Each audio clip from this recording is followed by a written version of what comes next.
চলে যাচ্ছি প্রথম ঘটনায়। আসসালামু আলাইকুম। আমি সাইফুল ইসলাম। আমার হোম টাউন গাজীপুর জেলা শ্রীপুর উপজেলার কোনো একটা গ্রামে।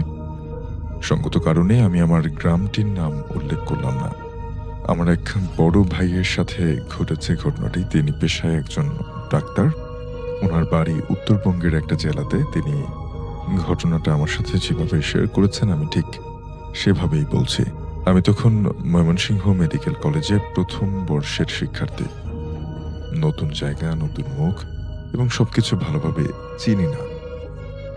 আমি একটা হোস্টেলে উঠেছিলাম। সেখানে কয়েকজনের সাথে আমার পরিচয় হয়। আমরা ৪ জন বন্ধু একসাথে একটা রুমে থাকতাম। দিনটা ছিল ২০১২ সালের দুর্গাপূজার দিন। পুরো হোস্টেল ফাঁকা, কেননা পুরো ৬ দিনের জন্য ছুটি ছিল। আমাদের ৪ জনের মধ্যে আমরা ২ জন কোথাও যাইনি। আমাদের রুমটা ছিল ৩ তলায়। রাত তখন ২:৩০টার মতো বাজে। হঠাৎ দরজায় টকটক করে শব্দে আমার ঘুম ভেঙে যায়। কেউ এবার আমার নাম ধরে ডাকলো। আমি স্পষ্ট শুনতে পেলাম ঠক শব্দ আস্তে আস্তে তীব্র হচ্ছিল আরো। আমি এক লাফে উঠে বসলাম। আমার সাথে থাকা বন্ধুটিকে ডাকলাম, কিন্তু ওর কোনো সাড়া পেলাম না। এরপরে বাধ্য হয়ে আমি একাই দরজা খুললাম। দরজা খুলে দেখি যে আমি রুম থেকে বের হলাম, তখন কিছুটা ভয় পেলাম। কেননা পুরো করিডোরে আমি কাউকে দেখলাম না এবং করিডোরের এক প্রান্ত থেকে অন্য প্রান্ত ভালোভাবে দেখে নিলাম, কিন্তু সেখানে কেউ ছিল না। একটু অবাক হলাম যে আমি আমার নাম ধরে ডাকতে শুনলাম। দরজায় অনেকক্ষণ ধরে ঠকঠক করে শব্দ শুনলাম, কিন্তু এখানে কেউ নেই। এত রাতে কে বা আমার নাম ধরে ডাকলো? আমি আর কিছুটা না ভেবে আবার রুমে চলে আসলাম। এ ব্যাপারে কাউকে কিছু বললাম না। এর পরের দিনটি ছিল ১০ম দিন, অর্থাৎ দশমী। দুর্গাপূজায় যেই দিনটি একেবারে শেষ দিন। তাই আমার বন্ধুরা মিলে বিসর্জন দেখতে গিয়েছিলাম। রাত ১০টার আগে আমরা হোস্টেলে ফিরে আসলাম। তারপর খাওয়া-দাওয়া শেষ করে শুয়ে পড়লাম। এরপরে হঠাৎ গত রাতের মতো কড়া নাড়ার শব্দে আমার ঘুম ভেঙে গেল। আজকের শব্দটা একেবারে শান্ত প্রকৃতির। আমি দরজার কাছে গিয়ে এবার দরজা না খুলেই জিজ্ঞাসা করলাম যে কে ওখানে। ওপাশ থেকে কেউ উত্তর দিল, আমি হামিদ চাচা। আরে, এই হামিদ চাচা হলেন আমাদের হোস্টেলের কেয়ারটেকার। আমি তখন দরজা খুলে বাহিরে বের হয়ে জিজ্ঞেস করলাম কি দরকার। উনি জানালেন যে বড় স্যার আমাকে ওনার চেম্বারে এক্ষুনি পাঠিয়েছেন। এ কথা বলার সময় আমি খেয়াল করলাম হামিদ চাচাকে কেন জানি নার্ভাস লাগছিল। ওনার মুখটা একটা চাদর দিয়ে ঢাকা। উনি এটুকু বলে তাড়াতাড়ি চলে গেলেন। আমি একটু অবাক হলাম যে বড় স্যার ২ দিন পরে আসার কথা, কারণ যাওয়ার দিন আমাদেরকে বলেছিলেন যে উনি ২ দিন পরে আসবেন। ওনার আসতে ২ দিন দেরি হবে। তারপর কিছু না ভেবে ওনার চেম্বারে গেলাম। অর্থাৎ হামিদ যিনি ছিলেন কেয়ারটেকার, তিনি এসে বললেন যে ওই হোস্টেলের যে টিচার ছিলেন, স্যার ছিলেন, তিনি ডেকে পাঠিয়েছেন। তো বেশ একটা অন্যরকম আচরণ করছিল সেই কথাটা বলার সময়। এবং তিনিও অবাক হলেন যে আসলে স্যার তো ২ দিন থাকার কথা, আজকে কেন ডেকে পাঠাবে? পুরো হোস্টেলটা ফাঁকা সেই সময়টাতে, দুর্গাপূজার সময়। এরপরে আমি ওনার চেম্বারে গেলাম। বড় স্যার বললেন যে ওটি করতে হবে, কোনো নার্স না থাকায় অ্যাসিস্ট্যান্ট হিসেবে আমাকে ডেকেছেন। অর্থাৎ অপারেশন করতে হবে। ওটি অপারেশন থিয়েটার আমরা সবাই জানি, মেডিকেল কলেজের কথা বলা হচ্ছে। এবং সেখানকার স্যার মানে তিনিও একজন ডাক্তার।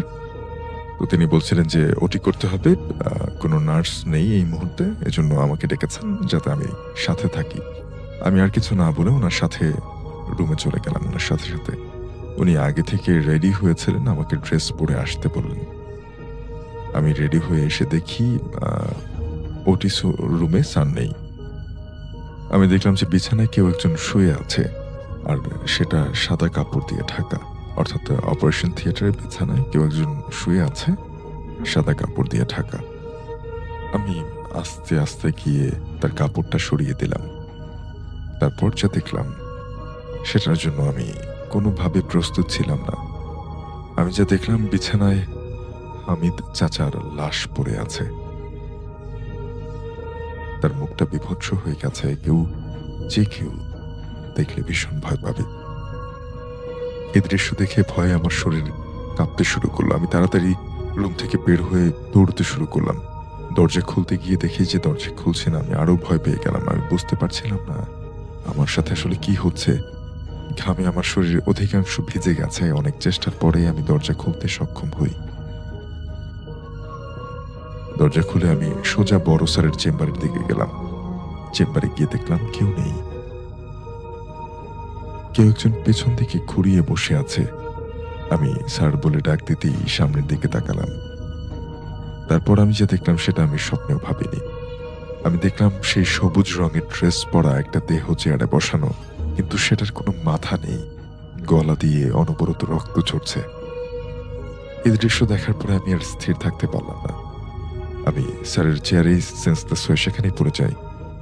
তারপর আমার কিছু মনে নেই। পরদিন সকালে আমার নিজেকে আমি আমার রুমে আবিষ্কার করি। আমার পাশে আমার বন্ধু বসেছিল। সে বলল যে সকালে ঘুম থেকে উঠে আমাকে দেখতে না পেয়ে খোঁজাখুঁজি করে এরপরে স্যারের চেম্বারে গিয়ে দেখে যে আমি সেখানে পড়ে আছি। তারপরে আমাকে রুমে নিয়ে আসে। আমাকে জিজ্ঞাসা করে যে কি হয়েছিল। আমি তাকে আমার সাথে ঘটা পুরো ঘটনাটা খুলে বলি। তারপর সে আমাকে যেটা জানালো সেটা শোনার জন্য আমি এরপরে আর নিজের কানকে বিশ্বাস করতে পারছিলাম না।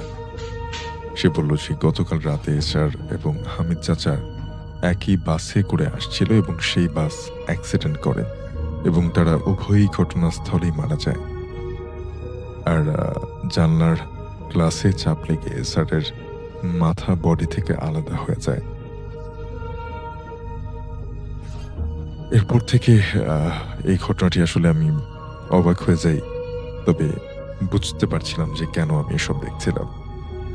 তবে সবচেয়ে খারাপ ব্যাপারটা হলো এই ঘটনা আমি কোনোভাবেই ভুলতে পারতাম না। প্রত্যেক দিন রাতে আমি এই ঘটনার স্বপ্নে দেখতাম। তারা কিভাবে অ্যাক্সিডেন্ট করেছিল সেটা আমি দেখিনি, কিন্তু এই স্বপ্নে আমি বারবার একই দৃশ্য দেখলাম যে তারা অ্যাক্সিডেন্ট করছে এবং কিভাবে স্যারের মাথাটা বিচ্ছিন্ন হয়ে যাচ্ছে দেহ থেকে, তারা দুজনই মারা যাচ্ছেন। এরপরে আমি প্রায় পাগল হয়ে যাই। আমাকে নিয়ে আমার বন্ধুরাও খুবই দুশ্চিন্তায় ছিল। এরপরে তার ৫ মাস পরে আমি টিসি নিয়ে অন্য জায়গায় চলে যাই। সেখান থেকে আমার পড়াশোনা করাটা সম্ভব হচ্ছিল না। এরপর আর আমার সাথে কিছু ঘটেনি। আজও জানতে পারিনি যে কেন আমার সাথে এমনটা ঘটেছিল।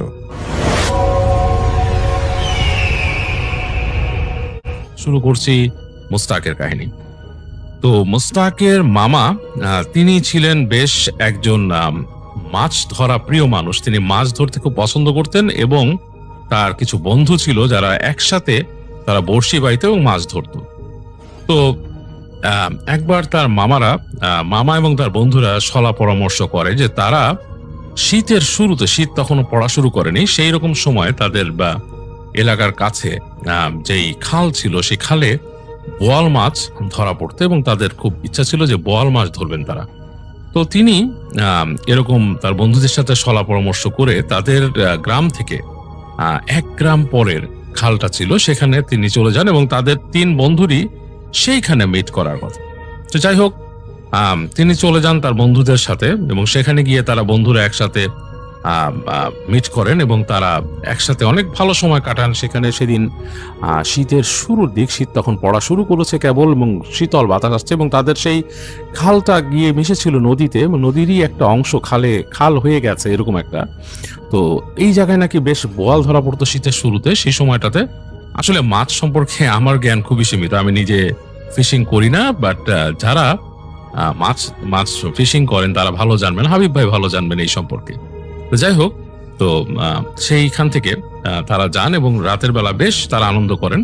তাদের সাথে তারা নিয়ে গেছিলেন তাদের হ্যারিকেন, তাদের সাথে তারা সেই ছিপ নিয়ে গিয়েছিলেন এবং তাদের খাওয়া দাওয়া হালকা, তারা রিফ্রেশমেন্ট করেন, খুব আনন্দ করেন এবং তারা মাছ ধরেন।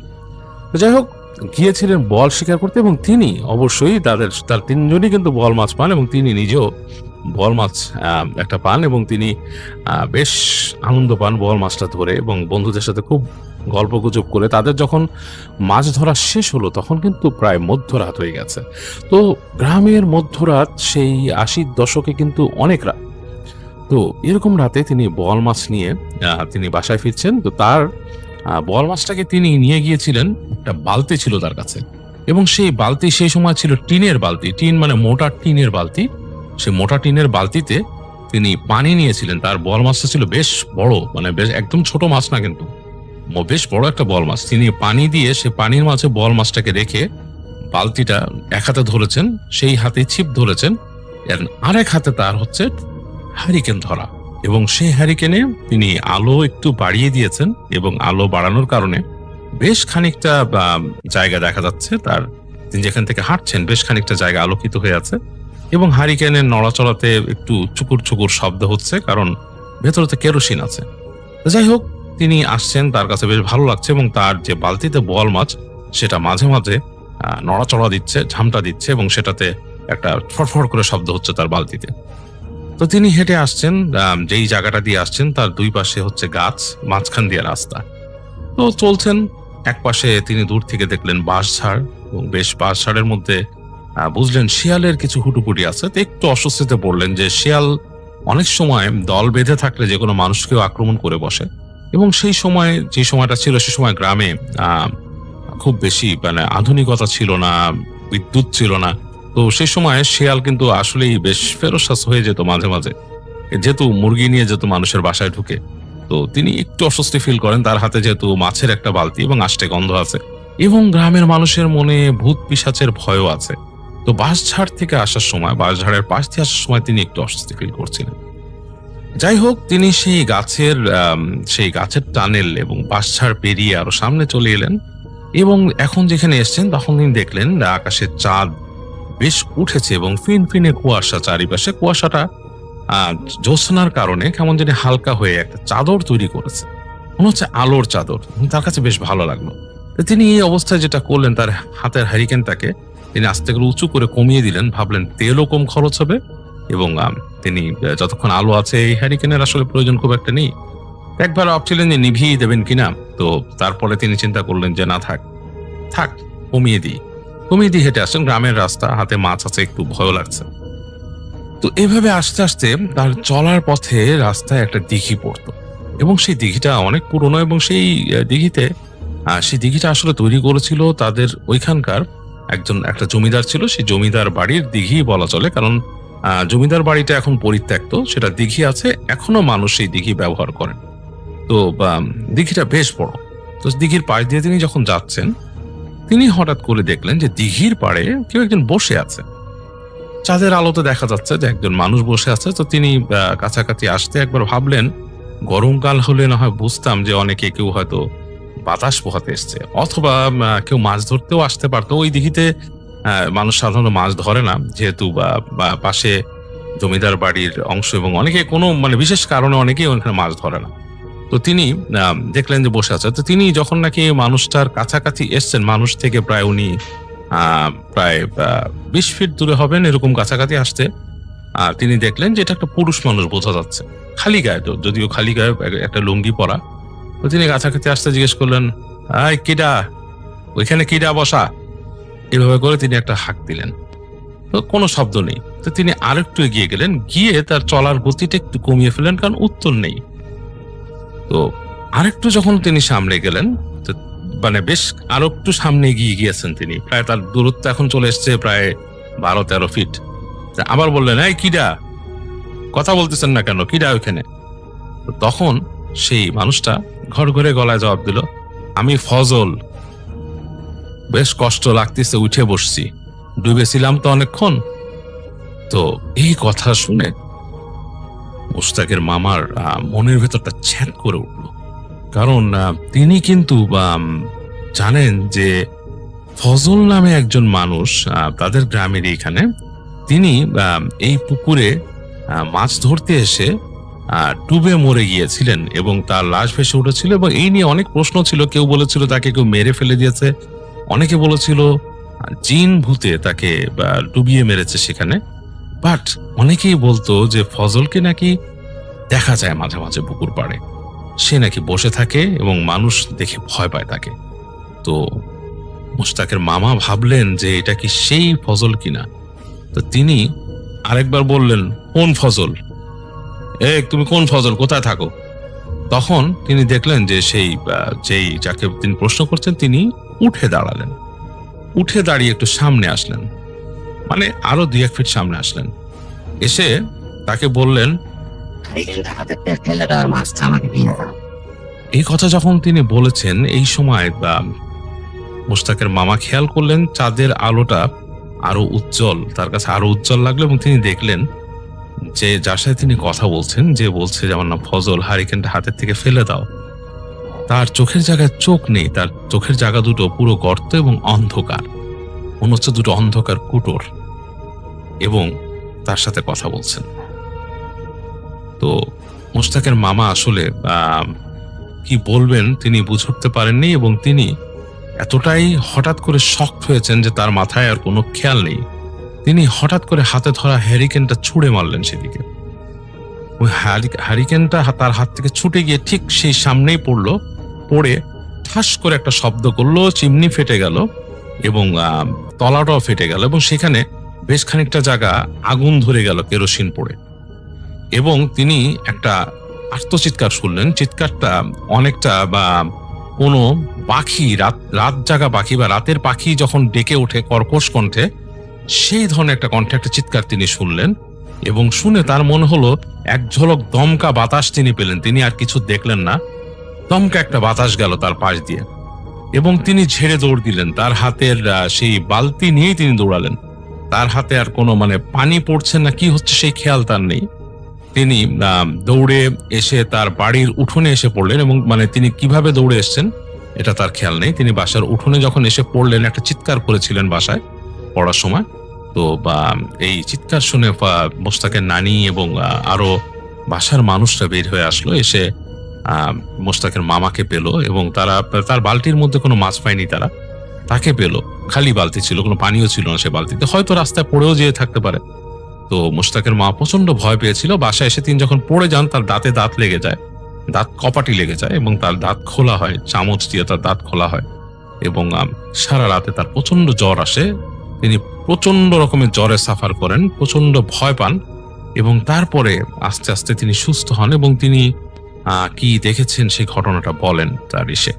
এবং তাকে যখন গ্রামের হুজুর এসে ঝাড়েন এবং তিনি বলেন যে আসলে গ্রামে রাতের বেলা মাছ ধরার যে প্রচলনটা আছে অনেকেই যায়, এটা যাওয়া উচিত না, কারণ রাতের বেলা পিশাচ চলাফেরা করে যেটা বাজে জিন। আর এই যে ফজলের কথা বলছে এটা আসলে কোনো মানুষের আত্মা না, এটা কোনো জিনই, খারাপ জিন, কোনো পিশাচ রাস্তায় বসে থাকে, হয়তো রাস্তায় বসেছিল এবং সেই আসলে দেখা দিয়েছে। গ্রামের মানুষ অনেকে দেও নামেও চিনে এবং তারা দেও বসে থাকে। গ্রামের মানুষ অনেক দেও বলে কোনো জিনিসকে বিশ্বাস করে এবং তারা আসলে দেও জিনিসটাও আসলে জিন, এক ধরনের জিন। এবং গভীর রাতে বা ভর দুপুরে গ্রামের অনেক রাস্তায় চলাফেরা করে, পুকুর পাড়ে থাকে, অনেকে নদীর পাড়ে যেতে দেয় না। তো এই ছিল মুশতাকের মামার কাহিনী এবং এটাও আসলে গতানুগতিক একটা মাছ পিশাচের কাহিনী হয়ে গেল। আর মাছ পিশাচের কাহিনী গ্রাম বাংলায় ভরা, যেহেতু গ্রাম হচ্ছে মাছে ভাতে বাঙালি, মাছ তো আছেই, মাছ শিকারের কাহিনীও আছে। আমাদের দেশেও অসংখ্য মৎস্য শিকারী এখন এবং অনেকে মাছ শিকার করে এবং তাদের কাছে কাহিনীর কোনো অভাব নেই। এই যে গরম বাতাস বা স্মেলি বাতাসের কাহিনী কিন্তু অনেক শুনেছি। আমি হাবিব ভাইয়ের মুখেও শুনেছিলাম একটা কাহিনী, আমি বলতে চাচ্ছি না, উনি নিজে একদিন শেয়ার করুক কি দেখেছিলেন উনি শেয়ার করেছিলেন আমার সাথে। তো এই ধরনের ব্যাপার স্যাপার কিন্তু অনেক জায়গাতেই ঘটে এবং আমি অনেকের কাছে শুনেছি এবং আপনাদেরকে আমি বলেছি, অদ্ভুতটিতে বলেছি, রেডিওতেও বলেছি যে অনেক সময় দেখা যাচ্ছে যে এই ধরনের বাতাস অনেক সময় পাওয়া যায়। ছাদের উপর বসে পেয়েছি আমি কথা বলার সময়, হঠাৎ মনে হচ্ছে ব্যাপক আষ্টে গন্ধ, মাছের গন্ধ, লাইক যেখানে মাছ ধরা হয় যেরকম গন্ধ থাকে সেরকম একটা বাতাস এক ঝলক নাকের সামনে দিয়ে চলে গেল। তো মাছ পিশাচের ব্যাপারটা এমনই। এই ঘটনাটি সুদূর দুবাই থেকে আমাদের একজন প্রবাসী ভাই, তার নাম মোহাম্মদুল্লাহ, তিনি এই ঘটনাটি আমাদেরকে পাঠিয়েছেন ইমেল করে। তো কথা না বাড়িয়ে মোহাম্মদুল্লাহ ভাই যেভাবে আমাদেরকে পাঠিয়েছেন আমি সেভাবেই পড়ার চেষ্টা করব ইনশাল্লাহ। আজকে আমি প্রথম ঘটনা শেয়ার করছি, অনিচ্ছাকৃত ভুলের জন্য ক্ষমা চেয়ে নিচ্ছি। চলে যাই ঘটনায়। আমার নাম মোহাম্মদুল্লাহ। বর্তমানে আমার বয়স 22 বছর। আমার বাড়ি কুমিল্লা জেলার হোমনা থানার কোনো একটি গ্রামে। সঙ্গত কারণে আমি গ্রামের নামটি প্রকাশ করছি না। আর আমার বাবার সঙ্গেই এই ঘটনাটি ঘটেছে এবং আমার বাবার নামটিও সঙ্গত কারণে বলতে চাচ্ছি না। যখন ঘটনাটি ঘটে তখন সময় 1995 কি 97 সাল, এমন একটি সময়। আমাদের বেশ কিছু কৃষি জমি ছিল। আমার বাবা এই কৃষি জমিগুলো চাষাবাদ থেকে শুরু করে নিয়ে আর অন্যান্য বিষয় দেখাশোনা করতেন। রাতের বেলা এই জমিগুলো শ্যালো ইঞ্জিন চালিত মেশিন দিয়ে পানি দেয়া হতো। আমাদের জমিগুলো হচ্ছে আমাদের গ্রাম পেরিয়ে আমাদের পাশের গ্রামের মাঠের মধ্যে, যা আমাদের বাড়ি থেকে 3 কিলোমিটার থেকেও কিছুটা দূরে। তখন গ্রামের রাস্তাগুলি তেমন ভালো না হওয়ায় যানবাহন দিয়ে যাওয়া সম্ভব ছিল না, তাই পায়ে হেঁটেই আসা যাওয়া করতে হতো। যেহেতু রাতের বেলা সেচ দেয়া হতো, তাই মেশিন চুরির কিন্তু একটি ভয় ছিল, যার কারণে আমার বাবা জমির পাশে ছন এবং খড় দিয়ে তৈরি ছোট ঘরে, যেটাকে আমরা আঞ্চলিক ভাষায় ডেরা ঘর বলি, সেই ঘরে থাকতেন। তো প্রতিদিনের মতো তিনি এই ডেরা ঘরে পাহারা দিচ্ছিলেন। রাত তখন আনুমানিক 3টা। হঠাৎ তিনি একটি শব্দ শুনতে পান। তিনি শুনতে পান পানিতে যদি ঘাস ধৌত করা হয় ঠিক যেমনটা শব্দ হয়, ঠিক তেমন শব্দ তিনি শুনতে পাচ্ছিলেন। কিন্তু অদ্ভুত ব্যাপার হলো, যেদিক দিয়ে শব্দ আসছে বলে মনে হচ্ছে সেদিকে কিন্তু কোনো পানির উৎস নেই। হ্যাঁ, পানি আছে নদীতে, যা সম্পূর্ণ বিপরীত পাশে এবং একটু দূরে। এত দূর থেকে কিন্তু ঘাস ধোয়ার শব্দ এখানে আসা পসিবল নয়। তিনি আরেকটু পর আবার খেয়াল করলেন যে ঘাস ধোয়ার শব্দ যেখান থেকে আসছে বা যে এই শব্দটি করছে, ওখানে কেউ কাশি দিচ্ছে। আর অদ্ভুত ব্যাপার হলো, সে কাশি দেওয়া কণ্ঠটি ছিল হুবহু আমার ছোট মামার কণ্ঠের মতো। আমার ছোট মামা ঠিক যেভাবে কাশি দিত, ঠিক সেভাবেই একই কণ্ঠে কাশি দিচ্ছিল। তখন আমার বাবা ভাবলেন, কি ব্যাপার, উনি এত রাত্রে এখানে ঘাস ধুচ্ছেন কেন, দেখি তো, বা আসলে কে এসেছে ওখানে। এই চিন্তা করে তিনি ডেরাঘর থেকে বের হন। কিন্তু বের হওয়ার পর কাউকেই তিনি দেখতে পান না। হাতে টর্চ লাইট ছিল, টর্চ লাইট চালিয়ে বহু দূরেও কোনো মানুষের অস্তিত্ব তিনি দেখতে পান না। তিনি ভাবলেন হয়তোবা তার মনের ভুল ছিল এবং কিছুটা ভয় পান তিনি। তিনি আবার ডেরা ঘরের মধ্যে ঢুকে যান এবং দোয়া পড়তে থাকেন। বেশ কিছুক্ষণ পর তিনি আরো একটি ভয়ানক ঘটনার মুখোমুখি হন। তিনি আবারও বাহিরে ঘাস ধোয়ার শব্দ শুনতে পান। তিনি এবার বের হবেন কি হবেন না এটি নিয়ে দ্বিধাগ্রস্ত ছিলেন। এক পর্যায়ে ডিসিশন নেন তিনি বের হবেন না। কিন্তু এর কিছু সময় পরেই ভয়ানক আওয়াজ হতে থাকে আশেপাশে।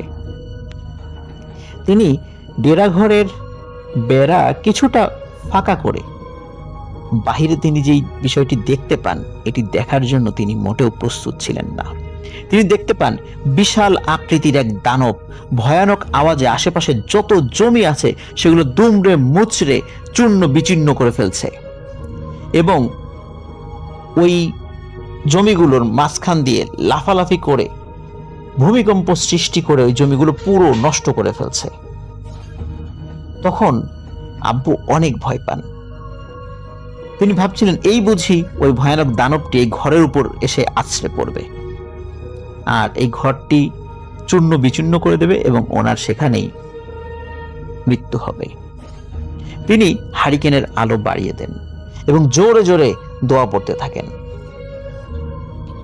একটি পর্যায়ে আব্বু ফিল করেন ওই দানবটি হেঁটে হেঁটে আব্বুর ডেরার পাশে চলে এসেছে এবং এমন ভয়ানক আওয়াজ করছে, মনে হচ্ছে সেই আওয়াজেই এই ডেরা ঘরটি ভেঙে চূর্ণ বিচূর্ণ হয়ে যাবে।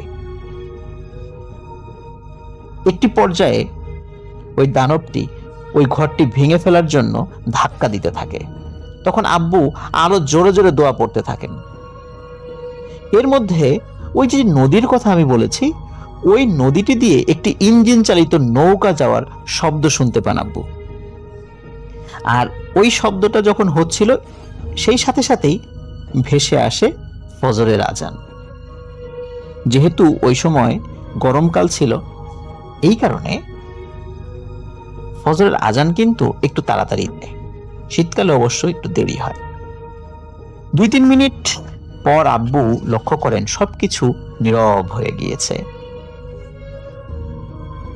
আব্বু দেরি না করে দ্রুত বাড়ির দিকে রওনা দেন এবং বাড়িতে পৌঁছে সব ঘটনা খুলে বলেন আমার দাদির কাছে।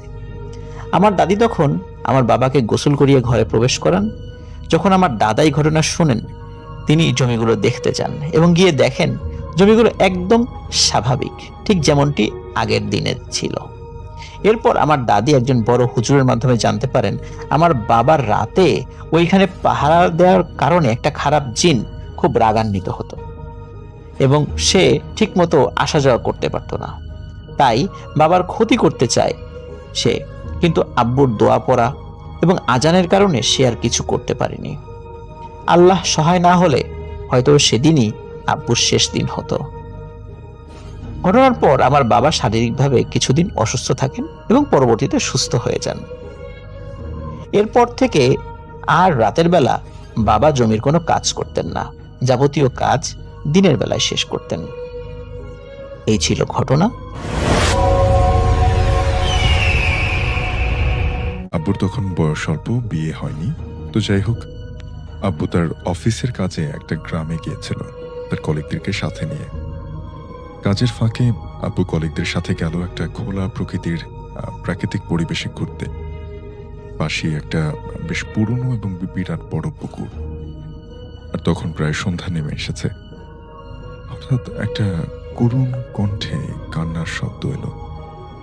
সবাই তাকিয়ে দেখে একটু দূরে আরো একটা পুকুর পাড়ে এক মহিলা 2 হাঁটুর উপর মাথা গুজে চুল সামনে ফেলে বসে আছে এবং করুণ কণ্ঠে কাঁদছে। তখন সন্ধ্যা এবং চারপাশ একেবারে নীরব, যেহেতু সেখানে কোনো জনবসতি ছিল না। আব্বু কলিগদেরকে নিয়ে এগুলো পুকুর পাড়ের দিকে। হঠাৎ করে আব্বু কথা বলতে শুরু করলো, এই যে মেয়ে, কি হয়েছে তোমার, কাঁদছো কেন? কিন্তু কোনো কথার কোনো উত্তর এলো না আব্বুর কাছে। তখন আব্বুর কলিগরা বলল, ভাই আমাদের মনে হচ্ছে এটা মানুষ না, এটা অন্য কোনো কিছু, আমরা চলেন এখান থেকে যাই। আব্বুরও মনে হচ্ছিল এই কথাটাই, কিন্তু তিনি রুকিয়া জানতেন এবং এর আগেও বেশ কয়েকবার এ ধরনের অভিজ্ঞতা তার আছে, তাই তিনি অতটা ভয় পেতেন না। এবং তার যে মনে হচ্ছিল এটা অশরীরী, সেটাও তিনি প্রকাশ করেননি। সে বলল, আরে ভাই কি যে বললেন, কি হবে? আব্বুর কলিগরা বলল যে ভাই আমরা যাই এখান থেকে, আমরা ওই দড়ি গিয়ে দাঁড়াই, আপনি কথা বলে আসেন। আব্বু বলল, যান ওখানে দাঁড়ান, আমি কথা বলে আসছি, আমি দেখবো মহিলার কি হয়েছে। তারপরে তারা একটু দূরে গিয়ে দাঁড়ালো। আব্বু একাই দাঁড়িয়ে রইল পুকুর পাড়ে। তখন ধীরে ধীরে অন্ধকার বাড়ছে। আব্বু একের পর এক প্রশ্ন করেই যাচ্ছে। সে বলতে লাগলো, এই মেয়ে কি হলো, কেন কাঁদছো তুমি, বাড়ি কোথায় তোমার, আর এখানেই বা কেন বসে আছো? এতগুলো প্রশ্নের পরও কোনো উত্তর পাচ্ছিল না। ধীরে ধীরে রাত হতে যাচ্ছিল। আব্বু মহিলাকে এতগুলো প্রশ্ন করলো, কিন্তু কোনো উত্তর না আসাতে আব্বু এবার নিজেও বুঝতে পারলো যে তার সাথে অস্বাভাবিক কোনো কিছু ঘটতে যাচ্ছে। তবু আব্বু তার জেদ চেপে গেল, একের পর এক প্রশ্ন করতে চলেছে সেই অদ্ভুত মহিলাটিকে। হঠাৎ সেই মহিলা মাথা তুলল। অস্বাভাবিক ভয়ঙ্কর চেহারা দেখল আব্বু। মহিলা হেসে দিল, হাসির শব্দটা ঠিক ঘোড়ার ডাকের মতো। কান পর্যন্ত দাঁত বের হয়ে গেল মহিলার। খুব ভয় পেয়ে গেল আব্বু, কিন্তু প্রকাশ করল না। সে ওই মহিলার থেকে 10-12 হাত দূরে দাঁড়িয়ে আছে, আর সেই মহিলা হাসছে আর 1 পা 2 পা করে আব্বুর দিকে এগিয়ে আসছে। আব্বু অনেক দোয়া জানতেন এবং আগেই বলেছি যে এই বিষয়গুলো তিনি আগে থেকেই দেখেছেন। সে একের পর এক দোয়া পড়তে শুরু করলো, খুব আস্তে আস্তে, যাতে ওই মহিলাটি বা ওই অশরীরী জিন বুঝতে না পারে। এবং সে আস্তে আস্তে ফু দিতে লাগলো, কিন্তু তার দোয়া এতটাই কার্যকর ছিল যে ওই মহিলাটা জ্বলতে শুরু করলো। রীতিমতো তার গায়ে আগুন ধরে যাওয়ার মতো অবস্থা। আব্বু বলল যে ওই মহিলা তখন আব্বুকে বলল যে, তোর এত বড় সাহস, তুই আমারে সামনে দোয়া পড়তেছিস? আব্বু বলল যে, তোর এত বড় সাহস, তুই এখনো এখানে দাঁড়িয়ে আছিস। এরপরে ওই মহিলা এগোতে পারেনি, কারণ ওই দোয়াটার জন্য সে আর এগোতে পারছিল না। এরপরে ওই মহিলা পেছন পেছন হেঁটে দূরে চলে যেতে লাগলো, আর মাথা ঘুরিয়ে ঘুরিয়ে আব্বুর দিকে তাকিয়ে সাপের মতো ফুঁসছিল। এভাবে অনেকটা দূর চলে যাওয়ার পর মহিলাটিকে আর আব্বু দেখতে পায়নি।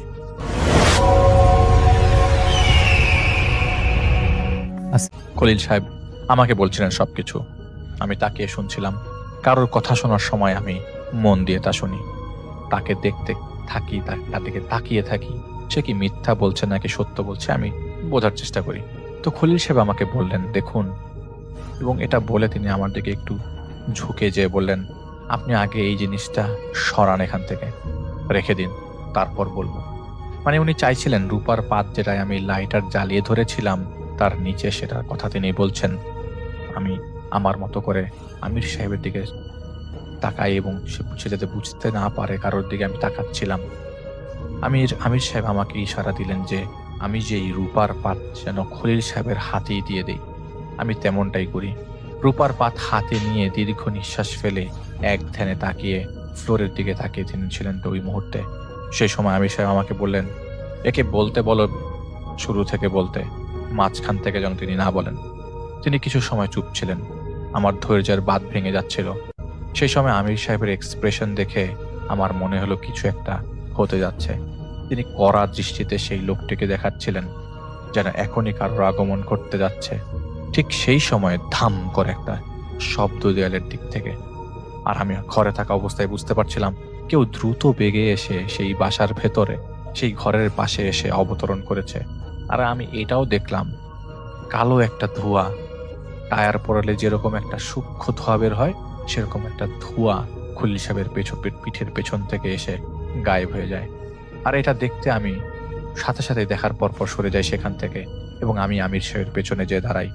ততক্ষণে আমার কানে আমি শুনলাম আমির সাহেবকে বলতে, এলো কিভাবে? সে সময় বেশ হালকা একটা কণ্ঠে উত্তর এলো, কেন পেরেশানি দিচ্ছেন এই লোকটাকে? তার জীবনটা এমনিতেই এলোমেলো। তখন আমির সাহেব তাকে বলেন, তুমি এখানে কেন? এটা বলতে বলতে তার দিকে এগিয়ে যান, আর তিনি জিজ্ঞেস করেন, এই জানোয়ারগুলোর খেয়াল কি তুমি রাখো? তখন খলিল সাহেবের সাথে থাকা জিন উত্তর দেয়, আপনি ভুল ভাবছেন, আমি এখনো ওকে টিকিয়ে রেখেছি, নইলে যেই জানোয়ারের কথা বলছেন সেই জানোয়ার কবেই ওকে মেরে দিত, আপনি দেখেননি। বলে এবার আমার দিকে হাতের ইশারা দিয়ে বলে, ওকে জিজ্ঞেস করুন, সূর্য আজ যখন হেলে পড়ছিল তখন ওর সামনেই ছিল, সে তখন ওকে মারতে চেয়েছিল। এটা বলে আমির সাহেবের দিকে তাকিয়ে বলেন, বাইরে তাকান, আশেপাশে ঘুরছে, ওরা কথা বলতে জানে না, ওরা ভাষা বোঝে না, ওরা শুধু বোঝে খেতে, ওরা শুধু বোঝে মারতে, কাউকে মারা ওদের কাছে খেলার সমান। তখন আমির সাহেব বলেন, আমি জানি ওদের ব্যাপারে, এটাও জানি ওরা কি করতে পারে, কিন্তু তুমি কেন এই লোকের সাথে? সেই উত্তর দাও আগে। তখন সে উত্তর দেয়, আজ থেকে 18 অমাবস্যা আগে আমি এই লোকটাকে তাড়া করতে দেখি সেই জানোয়ারদের। আমি বাঁশি বাজিয়ে ওদের শান্ত করি আর লোকটাকে নিজের আয়ত্তে নিই। সেদিনের পর থেকে আজও এখনো আমি এই লোককে দেখে রাখছি যাতে ওরা ওকে মেরে ফেলে। তখন আমির সাহেব বলেন, তুমি কি জানো না যে সে নিজের আর মানুষের কত ক্ষতি করে ফেলেছে? যখন তুমি সাথে ছিলে তখন তাহলে বোঝাওনি কেন? তখন সে উত্তর দেয়, আপনার কি মনে হয় আমার সামর্থ্য আছে ওদের সাথে লড়ার? আমি এই লোককে কতবার বাঁচিয়েছি, যতবার ওরা ওকে মারতে চাইছে ততবার। তখন আমির সাহেব জানতে চান, আমাদের বলো ওরা এখানে কিভাবে এলো? তখন সে উত্তর দেয়, আমি বলতে পারবো না, কারণ আমি জানি না। আমি শুধু প্রথমবার দেখেছিলাম ওকে ধাওয়া করছে মারার জন্য, কিন্তু কেন তা আমি জানি না। আর এই লোক অনেক কিছু করেছে, আর করতে হবে তাকে বেঁচে থাকতে হলে, না হলে ওকে এরা মেরে ফেলবে। তখন আমির সাহেব বলেন, তবে এখন তুমি এখান থেকে যাও, আমরা খলিলের সাথে কথা বলবো। তখন সে উত্তর দেয়, ঠিক আছে, কিন্তু সাবধানে থাকবেন, এই জানোয়ারগুলা অসুরের চেয়েও বেশি শক্তিশালী। এটা বলে সে চলে যায়। কিন্তু ততক্ষণে আমি জিজ্ঞেস করে ফেলেছিলাম যে আপনি কে, কিন্তু তার আগেই সে বের হয়ে গেল। তখন আমির সাহেবকে আমাকে উত্তর দেন, ও হলো রাতের পাখি পেঁচা, পাখি রূপেই ঘোরাফেরা করে। এটা বলতে বলতে খলিল সাহেব নড়ে চড়ে বসলো। আর উনি নিজেও বুঝতে পারছিলেন যে সেই জিন যে তাকে প্রোটেক্ট করছিল, আল্লাহর রহমতে সে এসেছিল। আমি তাকে সুযোগ না দিয়ে বলি, দেখুন উনি আমাদের বলেছেন যা যা বলার, এবার আপনি বলুন আমাদের কি হচ্ছে এখানে, অনেক সময় নষ্ট হচ্ছে। যাই হোক, আরো অনেকবার ওনাকে বোঝানোর শেষ পর্যন্ত তিনি রাজি হলেন বলতে। সেদিন থেকে মাসখানেক আগের কথা। খলিল সাহেব লোকটা নাস্তিক। তার ব্যক্তি জীবনে ঘটনাগুলো তার জীবন থেকে আল্লাহ বা সৃষ্টিকর্তার উপর থেকে বিশ্বাস ব্যাপারটা একদম এলোমেলো করে দিয়েছে। ছোটবেলায় বাবা আরেক বিয়ে করার অভিমানে তার মা গলায় ফাঁস নিয়ে আত্মহত্যা করেন। তার ভাষ্য মতে, আমি আবারও বলছি, তার ভাষ্য মতে তার মা মরে যেও তার পিছু ছাড়েনি। তার মা মরে গিয়েছিলেন তার বাবার উপর রাগ করে, কিন্তু প্রতি রাতে গলায় শাড়ির আঁচল বেঁধে তার সামনে মাঝরাতে ঝুলে থাকতেন তার মা। ছোটবেলা থেকেই পাথর মনের মানসিকতা তার ভেতরে গড়ে ওঠে। রোজ তার মাকে গলায় শাড়ি ঝুলে থাকা দেখাটা বয়সের সাথে নর্মাল লাগতে লাগলো। একসময় তরুণ হওয়ার পর তিনি তার মাকে আর দেখতে পেতেন না। তারা দুই ভাই বোন ছিলেন। তার বড় বোনও নাকি তখন থেকে তার মাকে দেখতে লাগলেন ফাঁস নিয়ে ঝুলে থাকতে। যখন থেকে খলিল সাহেব তার মাকে আর ফাঁস নেওয়া অবস্থায় ঝুলে থাকতে দেখতে পারছিলেন না, মানে খলিল সাহেব যখন দেখা বন্ধ করলেন, তার বোন দেখা শুরু করলো। মানে খলিল সাহেবের দেখা বন্ধ হলো, তার বোন দেখতে শুরু করলো। সারাদিন অস্থির থাকতেন তার বোন। ডাক্তার দেখানো হলো। বিত্তশালী পরিবারে ছাড়া ধর্মচর্চা ছিল না, তাই কোনো আলেমের শরণাপন্ন হননি তারা। একদিন তার বোন তার মায়ের মতো করে আত্মহত্যা করে। তার বোন মারা যাওয়ার কয়েকদিন পর একদিন রাতে খলিল তার রুমেই ছিলেন, কিছু করছিলেন। রাত 9টা বাজে। তার রুমের গেট থেকে টোকা দেওয়ার শব্দ আসলো। ঠিক এরকম এইভাবে তার বোন দরজায় টোকা দিত। তিনি কোনো কিছু না ভেবেই দরজা খুলে ফেলতেন, কিন্তু সেখানে কেউ ছিল না। তিনি রুমের দরজা লাগিয়ে তার বিছানার দিকে যাবেন, তখন আবার দরজায় ঠিক একইভাবে শব্দ। এবার তিনি বিরক্ত হয়ে দরজা খুলতে দেখতে পান ঘাড় মটকানোর মতো শব্দ। তার বোন সেখানে দাঁড়িয়ে আছে আর মিটি হাসছে। এটা দেখে তার মাথায় চক্কর দিয়ে উঠল, আর মাথা ঘাড় বেয়ে গরম একটা স্রোত নেমে গেল। কিছু বুঝে ওঠার আগেই তার বোন সেইভাবেই ঘাড় মটকানো অবস্থায় তার ঘরের ভেতর ঢুকে পাশ কাটিয়ে বারান্দার দিকে চলে যায়।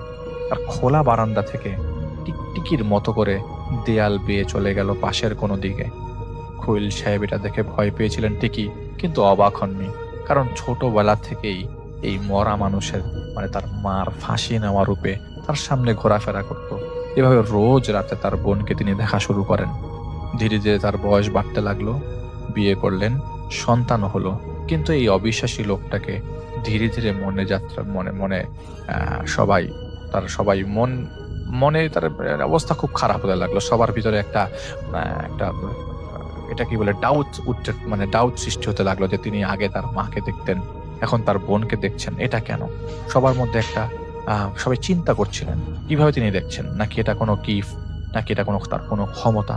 কিন্তু যদি গিফট বা ক্ষমতা হয়, তবে কেবল তার মা আর তারপরে কেন তার বোনকে তিনি দেখছেন, অন্য কাউকে কেন দেখছেন না? এটা জানার জন্য অনেক ধরনের চেষ্টা তিনি করেছিলেন। এক এক লোকের এক এক উত্তর। একদিন এক লোকের সাথে তার দেখা হয়। তিনি বলেছিলেন যে তোমাদেরকে জীবন এলোমেলো করতে ক্ষতি করা হয়েছিল 35 বছর আগে। ক্ষতির উৎস ছিল ওপার বাংলার সুন্দরবন। যা কিছু হয়েছে সেখান থেকে হয়েছে। তখন খলিল সাহেব তার কাছে ঠিকানাও চান। সেই লোক তাকে বলেন, ঠিক আছে, আমি ঠিকানা দিব, কিন্তু আমি আপনাকে একটা কথা বলে রাখি, যা জানার খুব ইচ্ছা, সেই ইচ্ছা অনেক হয় পূরণ করা। এটা বলে সেই লোক তাকে একটা ঠিকানা দেয়, কিন্তু সেই কাগজের ঠিকানা তার কাছে গুরুত্বহীন মনে হয়। তিনি ভাবেন, ভুলভাল ঠিকানা দিয়েছে, তাও আমার দেশের বাইরে। সেখানে যে তিনি কিছু তো পাবেন না। পরে এসে যখন সেই লোককে বলবেন যে যে ঠিকানা দিলেন কিছুই তো পেলাম না, তখন সেই বাহানা দিয়ে বলবে অনেক কথা। এই ভাবনায় বাড়ি ফিরে এসে সেই কাগজটা টেবিলের পাশে ফেলে রেখে দেন তিনি। সেদিন রাতে তার ঘুম ভাঙে। ঘুম ভেঙে যায় কারো মুখ দিয়ে শীষ বাজানোর শব্দে। তিনি ঘুম থেকে উঠে বসেন আর দেখতে পান যে তার বোন সেভাবেই তার ঘাড় মটকানো অবস্থায় ঝুলে রয়েছে, আর তার হাতে একটা কাগজ। তার বোন তার দিকে সেই কাগজটা ছুঁড়ে দেয়, আর তার বোন তার দিকে ছুটে আসে আর তার গলা চেপে ধরে। তার বোনের চেহারার পরিবর্তন হয়ে যায়, যা অনেকটা ষাঁড়ের অবয়বের মতো, যেন চোখ কালো হয়ে গেল আর বড় হয়ে গেছে। তো সামনের দিকে মুখটা সরু হয়ে আসছিল। আচমকাই তার বোন তাকে ছেড়ে দেয় আর লাফ দিয়ে জানালার বাইরে চলে যায়। ঠিক এই সময় আমির সাহেব আমাকে বললেন, জাহিদ, কিছু বুঝেছ? আমি তাকে ইশারায় বলি, হ্যাঁ বুঝেছি। খলিল সাহেব তার বোনের এমন রূপ দেখে হচ্চকিত হয়ে গেলেন, কারণ এতদিনে কোনোদিনই কক্ষণেই এমন কিছু তার সাথে হয়নি। তিনি কাগজ খুলে দেখতে পান এটা সেই কাগজ আর সেই ঠিকানা লেখা, যেটাকে তিনি তুচ্ছ আর ভণ্ডামি ভেবে ফেলে দিয়েছিলেন টেবিলের পাশে। এটা দেখে তিনি অবাক হয়ে যান, আর মনে আর কোনোভাবেই চাইছিল না তিনি যার এমন কিছু হোক বা এমন কিছুতে তিনি আর জড়ান। কিন্তু তার ভেতরে থাকা অবিশ্বাসী ভাব তাকে প্রলুব্ধ করে এমন যাত্রাপথে বের হতে এবং তাকে যেতে বাধ্য করে, যার ফলাফল তার জীবনকে আরো পাল্টে দেয়। বের হন, ঝক্কি ঝামেলা পার হয়ে তিনি পৌঁছে যান ওপারের সুন্দরবন এলাকায়। কিন্তু তার কাছে যেই ঠিকানা লেখা ছিল সেই ঠিকানাটা তিনি না পারছিলেন, জেলেরা চিনতে পারছিল না সেখানকার লোকজন। তো 2 দিন তিনি ত্যক্ত বিরক্ত হয়ে দিক সেদিক ঘুরে কোনো পন্থা না পেয়ে ঠিক করেন দেশে ফিরবেন। কিন্তু যেদিন ফিরবেন তার আগের দিন রাতে তিনি কি মনে করে যেন কাগজটার ভাঁজ তিনি খোলেন। তিনি স্পষ্ট দেখতে পান সেই ঠিকানাটা আপনা আপনি বদলে গেছে। তার স্পষ্ট মনে ছিল ঠিকানাটা ছিল এক এলাকার, কিন্তু সেই এখন দেখছিল একটা কালো ছোট্ট বিন্দু। আর পারদ যেভাবে ঘুরে কাগজের মধ্যে সেভাবেই যেন ঘুরে, যেন পারদটাই নির্দেশ করছিল। খলিল সাহেবের মনে কি যেন হলো, মনে হলো তিনি দিক নির্দেশনা পাচ্ছেন, কারণ সেন্স করার ক্ষমতা, এবং তার সেন্স করার ক্ষমতা তীব্র হয়ে যায়। তিনি বের হয়ে যান সুন্দরবন থেকে। অনেক দূরে ছিলেন, যা মানুষের পক্ষে হেরে যাওয়া একদম অসম্ভব। কিন্তু সেই আকর্ষণ তাকে নিয়ে টেনে নিয়ে যায়। হাঁটতে হাঁটতে কোথায় তিনি পৌঁছে গেছেন তা তিনি নিজেও জানতেন না। তার কাছে তিনি মনে হতে লাগলো তিনি মিনিট 10 হেঁটেছেন, কিন্তু বাস্তবে তা ছিল অনেক দূর। তিনি পা পিছলে পড়ে যান হুট করে, আর গড়াতে গড়াতে একটা পানির নালার কাছে এসে পড়েন।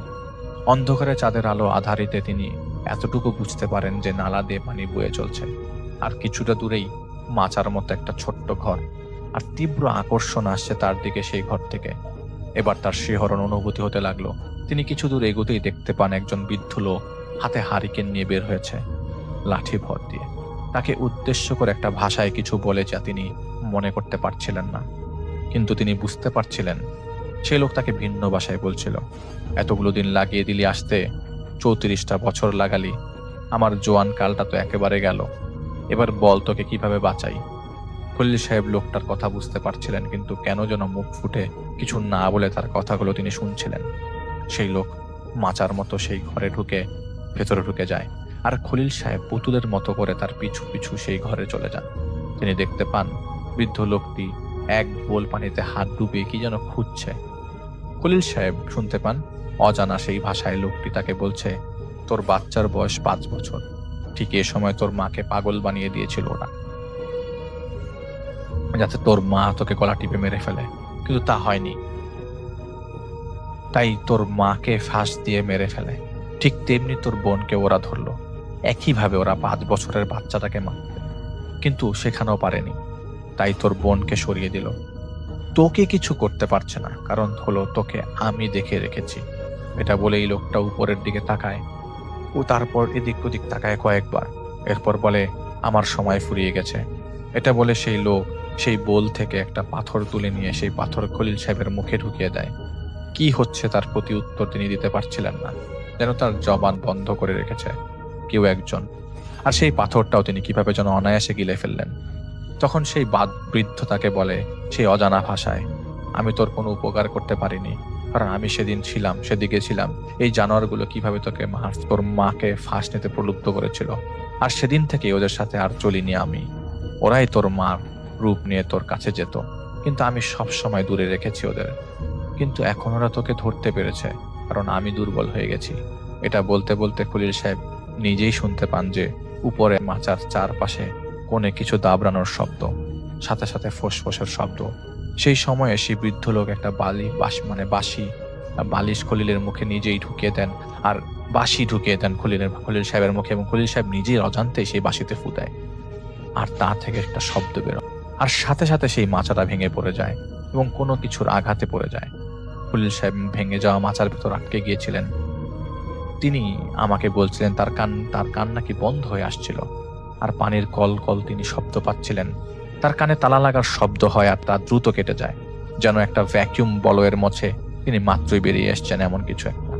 আর তিনি দেখতে পান যেই বৃদ্ধ লোকের সাথে তিনি এতক্ষণ ছিলেন, সেই লোককে ঘিরে রেখেছে অনেকগুলো কুজো হয়ে ঝুঁকে থাকা প্রাণী।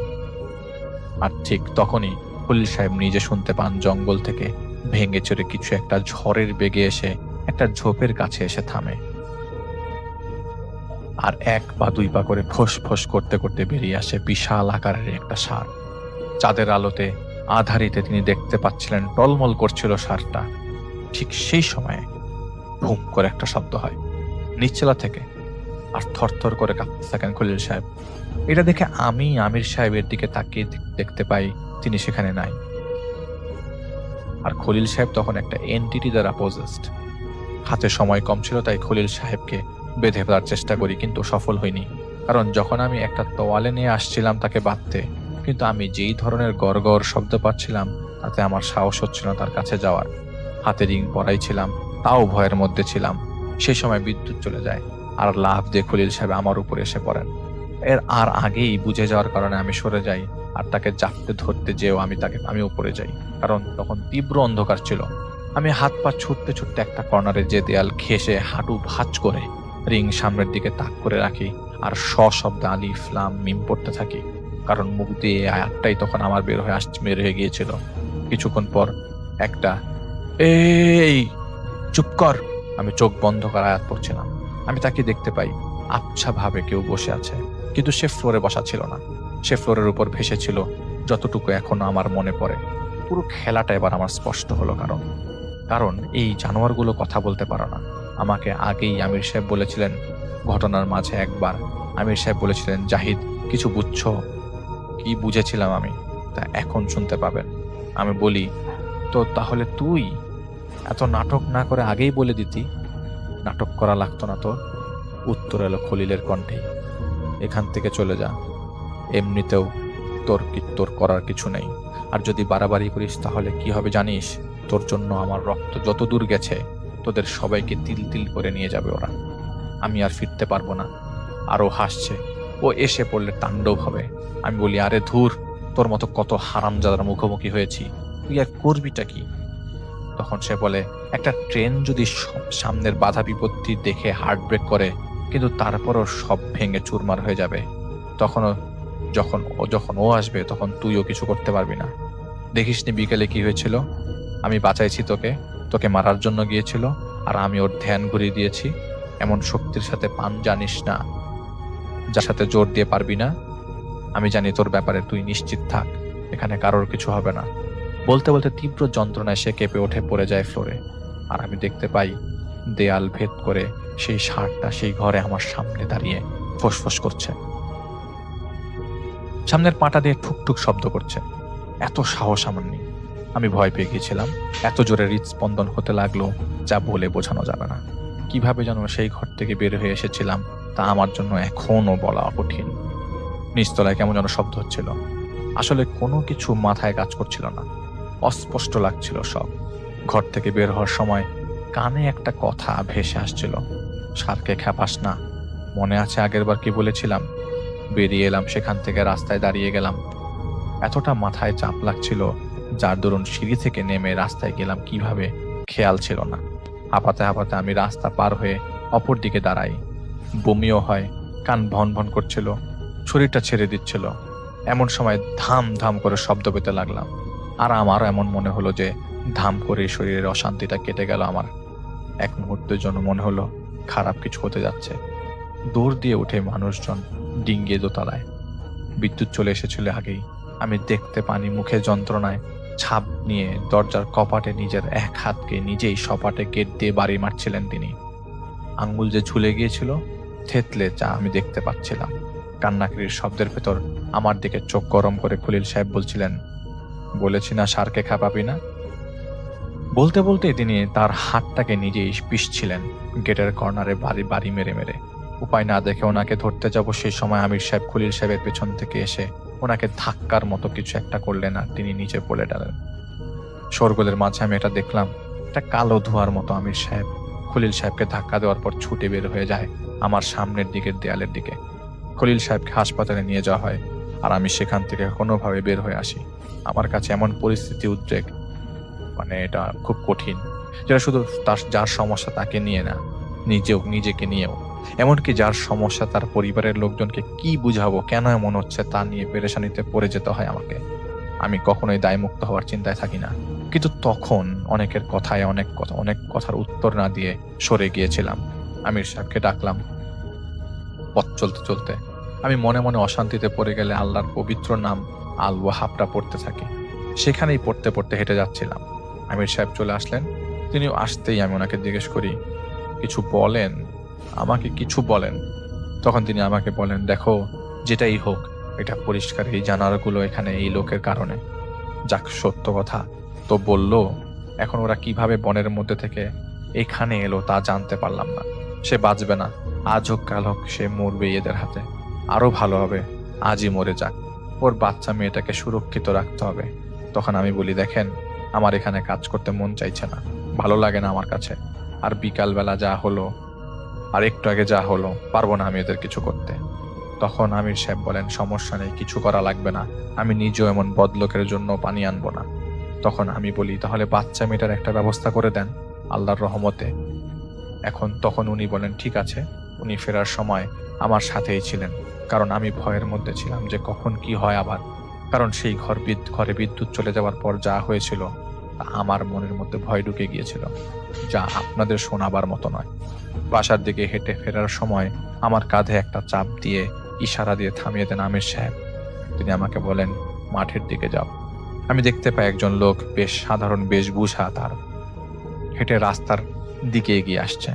আমির সাহেব আমাকে বলেন, এবার তুমি বাঁশি বাজানোর শব্দ পাবে।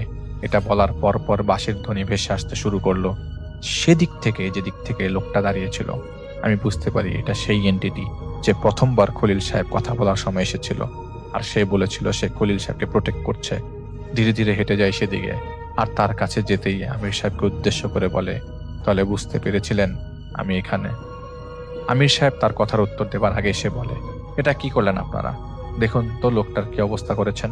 আপনারা জানতে চাইছিলেন তাকে, তাহলে আমাকে বলতে না আমি বলতাম কি সমস্যা, কিন্তু আপনাদের জন্য ওরা এখন ক্ষেপে গেছে। তখন আমির সাহেব তার দিকে এগিয়ে যান। তাকিয়েছিলেন, এটা বোঝা যাচ্ছিল। সে বুঝতে পারে আমির সাহেব কি বলতে চাইছেন। সে 2 কদম পেছনে সরে যে মাটিতে বসে পড়ে। বেশ কিছুক্ষণ চুপ থেকে সে বলতে শুরু করে, জানতে চাইছেন? সে কোনো বৃদ্ধ না, সে ছিল বনের রাজা। আর যেই ষাঁড়কে দেখেছেন এই ছেলে, সেই ছিল তার অনুগত। রাজার কাছে এক লোক এসেছিল, সাথে নিয়ে এসেছিল একটা থালি, সেখানে ছিল একটা শাড়ি। রাজার কাছে সেই লোক আবেদন করেছিল যে এই মহিলাকে যেন সরিয়ে দেওয়া হয়। রাজা পাঠায় দেয় সেই দেউকে। এরা এসে প্রথমবার খুন করার স্বাদ পায়, এমন স্বাদ ওদের আরো হিংস্র করে তোলে। আর তারা এই খলিলকে মারতে চায়, কিন্তু রাজার খলিলকে ভালো লাগায় সে তা করতে দেয়নি। আর সেই দেউ তার রাজার বিরুদ্ধে দাঁড়ায় আর রাজার সাথে যুদ্ধ নেমে যায়। রাজার সাথে সে পেরে ওঠেনি, পালিয়ে যায়। কিন্তু সব সময় খলিলের কাছে আসতো সেই দেউ ওকে মারতে, আর রাজাও প্রতিবার আসতো সেখানে।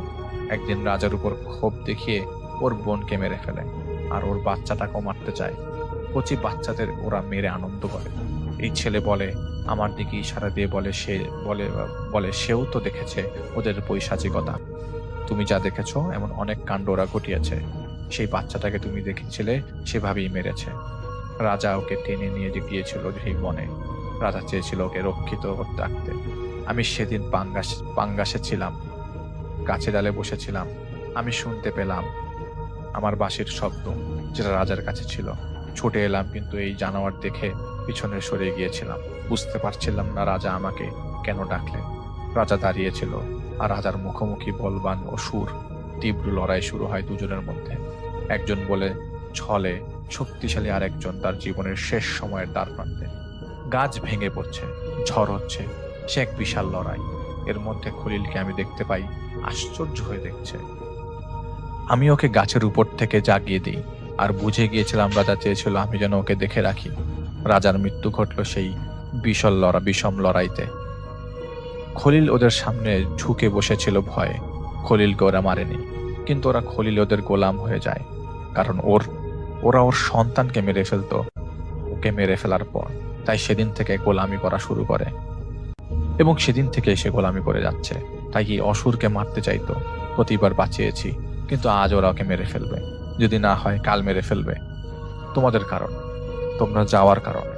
আমি দাঁড়িয়ে শুনছিলাম সবকিছু, কিন্তু উত্তর দেয়নি কোনো কথার। আমির সাহেব তাকে বলে, তুমি যত কিছুই করো ওর মতো লোকের শাস্তি হবেই, কারণ সে যা যা করেছে বেঁচে থাকতে তার ক্ষমা সে পাবে না। আরো অনেক কথা হলো। সেই যখন চলে যেতে চাইল, তখন আমির সাহেব তাকে বলেন, তুমি ওর মেয়েটাকে দেখে দেখো, বাচ্চা মেয়ে, তার যেন ক্ষতি না করতে পারো ওরা। তুমি নিজেও জানো খলিলের শেষ সময়, ওকে বাঁচাতে পারবে না, ওর মেয়েটাকে দেখে রাখো। সে আমির সাহেবের দিকে তাকায় আর মাঠের দিকে হেঁটে যেতে শুরু করে। আমির সাহেব আমাকে চোখ বন্ধ করতে বললেন। কিছুক্ষণ পর চোখ খুলে তাকে দেখতে আর পাইনি আমি। আর আমি আমির সাহেবকে জিজ্ঞেস করি, কিভাবে কি হবে এখন, সে তো চলে গেল। আমির সাহেব আমাকে বললেন, চিন্তা করো না, আল্লাহ তার বান্দার হেফাজত করবেন। আসলে আমি আর আমির সাহেব তার মতো লোকদের জন্য কিছুই করি না, কারণ তা আল্লাহর নির্দেশের অমান্য করা হবে।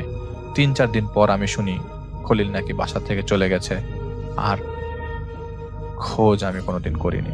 অনেকদিন পর আমার হুট করে মনে পড়ে, রূপার পাতায় আগুনের তাপ দিলে খলিল কেন যেন অস্বস্তি বোধ করতো। আর রূপার পাত 3 তলায় যে তার পরিবার থাকতো, সেখানেও ছিল আরো 2 তলায়। সেখানে সে একা থাকতো, নিজে সেখানেও ছিল। তা আমি আমির সাহেবকে জিজ্ঞেস করি এটা কেন হয়েছিল, কিন্তু তিনি তার উত্তর আমাকে দেননি। বলেছিলেন কিছু জিনিস ঘাটাঘাটি না করাই ভালো। ধন্যবাদ জাহিদ ভাই আপনাকে, আপনার স্টোরির জন্য। আমি যখন আপনার স্টোরি পড়ি আমি একদম ভেতরে ঢুকে যাই। আসলে জিনিসটা ক্লিয়ার যে খলিল সাহেব আসলে তাকে বাঁচাতে চেয়েছিল একটা জিন, এবং সেটা এসেছিল সেই রাজার কাছ থেকে, যেই রাজা তার বনের মধ্যে একবার দেখা করেছিল। সেই রাজার সাথে সেই অসুরের যুদ্ধ হয়েছিল, সেটা সামনে দাঁড়িয়ে দেখেছিল সে। এবং সেই অসুর যাতে এই খলিল সাহেবের মেয়েকে না মেরে ফেলে এবং তাকে দিয়ে বহু ধরনের খারাপ কাজ করিয়েছে সেই শক্তিশালী জিনটা। এবং সেই দেউটা তাকে ভয় দেখাতে আসতো, সেই দেউটা তার বোনকে মেরেছে, এবং সে তার মাকেও মেরেছে। তো অনেকটা সাইকোলজিক্যাল কিছু প্রবলেম সেটা তারা মির সাহেবকে নিয়ে জাহিদ ভাই সলভ করতে গিয়েছিল। এবং জাহিদ ভাই সেখানে যে দেখা পায় সেই যেই জিন তাকে হেল্প করতে এসেছিল, যাকে আমির সাহেব দেখে চিনে ফেলেছিল। তো এটা ছিল ঘটনা। ঘটনাটি ঘটে 2012 সালের জানুয়ারিতে। তখন আমি ইন্টার সেকেন্ড ইয়ার স্টুডেন্ট। সেবার কলেজ পিকনিকে আমরা রাজশাহী যাব বলে ঠিক করি। নিজের মধ্যে আলোচনা করে আমরা 7 সদস্যের কমিটি বানাই পিকনিকের যাবতীয় কাজকর্ম করার জন্য। আমার গ্রামের একটা ফ্রেন্ড, ওর নাম শিপন, ও আর আমি কমিটিতে ছিলাম। মোটামুটি 3-4 দিন লেগেছিল পিকনিকের আয়োজন সম্পূর্ণ করতে। বাজার করা, বাস ঠিক করা, বাবুর্চি ঠিক করা, আরো অনেক কাজ। প্রতিদিনই কাজ করে আমরা কলেজে বসে হিসাব কমপ্লিট করে মোটামুটি রাত করেই ফিরতাম। সেদিন ছিল প্রস্তুতির শেষ দিন। কাজ হিসাব কমপ্লিট করতে করতে রাত প্রায় 12টা বেজে যায়।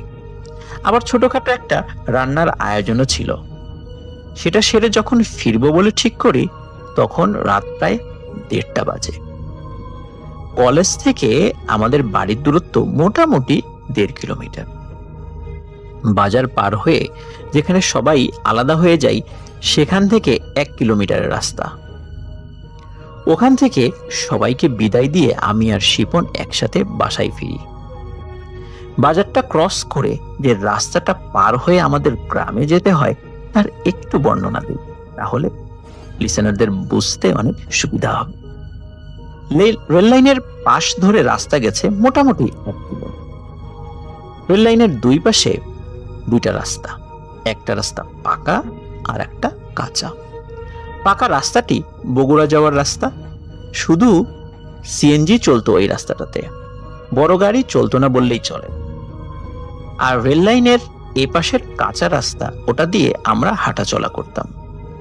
দুপাশেই ছিল জমি। এক একটা এলাকা জুড়ে তেমন কোনো ঘরবাড়ি ছিল না। মোটামুটি আশেপাশের অনেকটা এলাকা জুড়েই তেমন কোনো ঘরবাড়ি ছিল না ওই সময়। মাঠের রাস্তাটি ধরে মোটামুটি অর্ধেক রাস্তায় গেলে একটা বট গাছ পড়ে। সেটা অনেক পুরনো গাছ। ওই গাছটা নিয়ে অনেক ভৌতিক ও রহস্যময় গল্প আছে, যা আমার বাপ দাদার মুখে শুনতাম।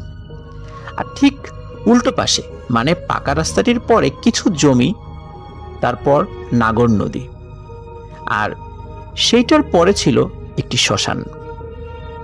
মোটামুটি ভালো দূরত্বেই ছিল শ্মশানটা, একদম নদীর ওই পারে। যেহেতু বট গাছটা নিয়ে অনেক গল্প কথিত ছিল, এজন্য রাত হয়ে গেলে রেল লাইনের উপর দিয়েই বাড়ি যেত অধিকাংশ মানুষ।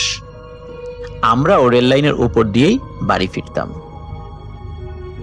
সেদিন ছিল বৃহস্পতিবার, পরের দিন শুক্রবার, এই জন্যই ছুটির দিনে পিকনিকের আয়োজন করা হয়েছে।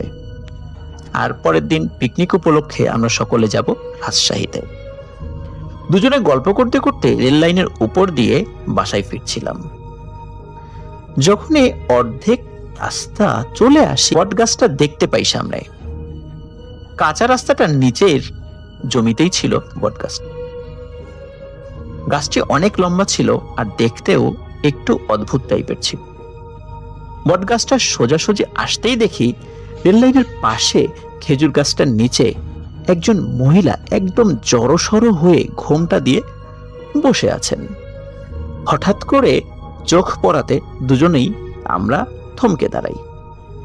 এখানে বলে রাখা ভালো যে তখন রাস্তাটিতে স্ট্রিট লাইটগুলো ছিল না, আর মোবাইলও ছিল বাটনওয়ালা নোকিয়ার একটা ফোন। সেটা টর্চের আলো কিন্তু একটা ছিল না। আর এমনিতেই শীতের রাত, জ্যোৎস্না, তাই এমনিতেই হেঁটে যেতে পারছিলাম আমরা, কোনো অসুবিধে হচ্ছিল না। আর রেল লাইনের পাশে খেজুর গাছগুলো, সেগুলো ছিল অছোট।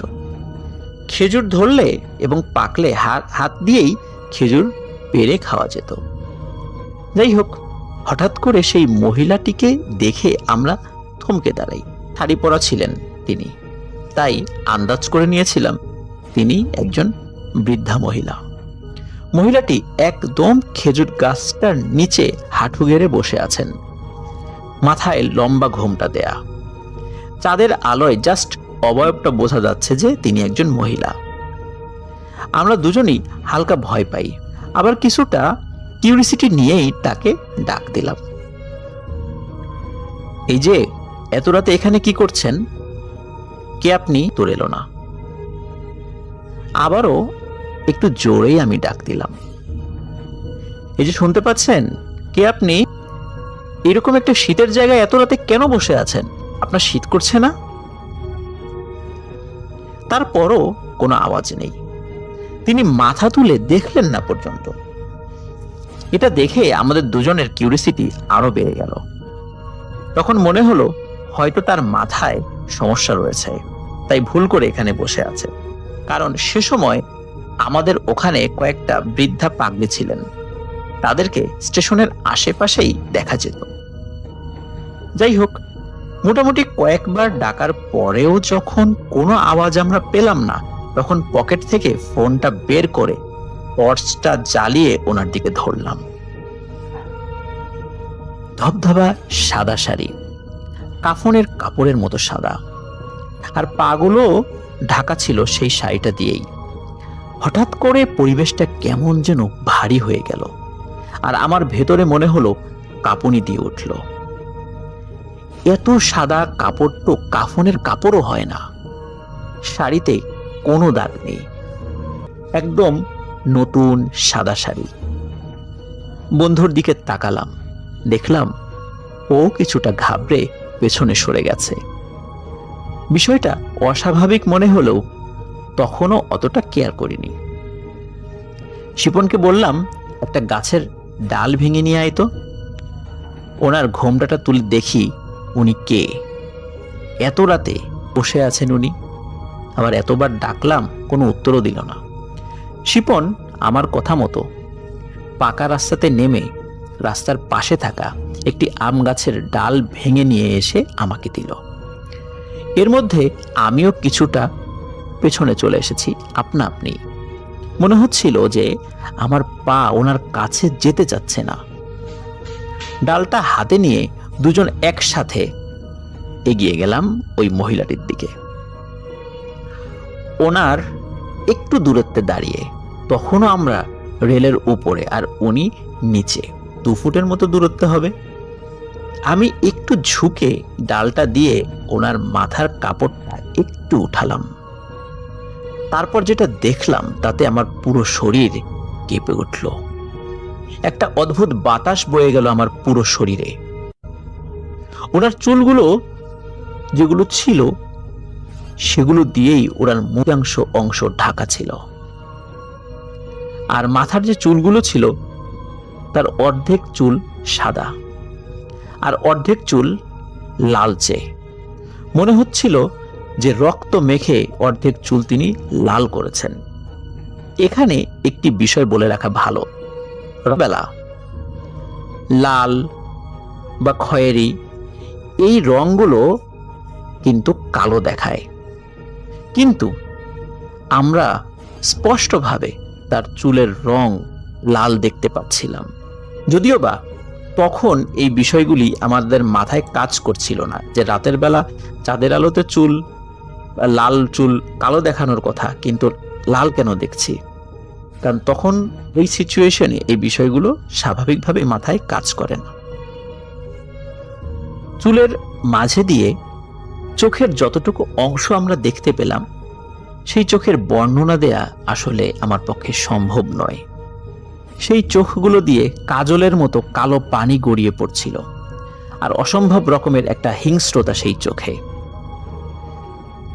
কাজলের মতো চোখের পানি হয় এটা তো কখনোই সম্ভব নয়। মোবাইলের টর্চের আলো খুবই কম ছিল। চাঁদের আলোর সাথে মনে হচ্ছিল মোবাইলের আলো মিশে যাচ্ছিল, কারণ জ্যোৎস্না বেশ ভালোই ছিল। শুধু ঘোমটার ভেতরে থাকা ওই মহিলাটির চেহারা শনাক্ত করার জন্যই মোবাইলটি আমরা জ্বালিয়েছিলাম, কিন্তু ওনার যে চেহারা আমরা দেখেছিলাম তাতে আমার গায়ের লোম দাঁড়িয়ে গেল। হঠাৎ করেই মনে হলো আমার হাত ওখানে আটকে আছে, আমি ডালটা টানও দিতে পারছি না, আর সোজা সোজা হয়ে দাঁড়াতেও পারছি না। আমি স্ট্যাচুর মতো ডালটা ধরে ঝুঁকে আছি ওখানে। পেছনে শিপনকে ডাকবো সেই শক্তিটা আমি কোনোভাবেই পাচ্ছিলাম না। প্রাণপণ চেষ্টা করে মুখ দিয়ে কোনো আওয়াজ বের করতে পারিনি। আমার হাত থরথর করে কাঁপছিল। চিৎকার করব সেই স্পর্ধা বা শক্তি কোনোটাই আমার ছিল না। জাস্ট মনে হচ্ছিল আমি কোনো একটা ভয়ঙ্কর স্বপ্ন দেখছি। একটা চক্রের মতো কোনো একটা জায়গায় আমি আটকে আছি, আর সেটা আমাকে তলিয়ে নিয়ে যাচ্ছে অন্ধকারে। এভাবেই কতক্ষণ দাঁড়িয়েছিলাম আমি বলতে পারবো না। আরো একটি অদ্ভুত বিষয় হলো, শিপনও পেছন থেকে কিছুই বলছে না। হঠাৎই পেছন থেকে একটা আওয়াজ করে কেউ একজন বলে ওঠে, কিরে তোরা এত রাতে এখানে কি করছিস? এই আওয়াজ শুনে ততক্ষণে গিয়ে আমার মনে হলো আমি শক্তি ফিরে পেলাম। সোজা হয়ে দাঁড়িয়ে পেছন ফিরে দেখি শিপন ঠিক আমার পেছনেই, কিন্তু ওর অবস্থা আমার চেয়েও খারাপ। ওর মাথার চুল পর্যন্ত ঘামে ভিজে চকচক করছে। আমিও লক্ষ্য করলাম আমার কপাল দিয়ে ঘাম ঝরে পড়ছে। শীতকাল হলেও কতটুকু আমরা নার্ভাস হয়ে গিয়েছিলাম যে সকলে ঘেমে অস্থির হয়ে গিয়েছি।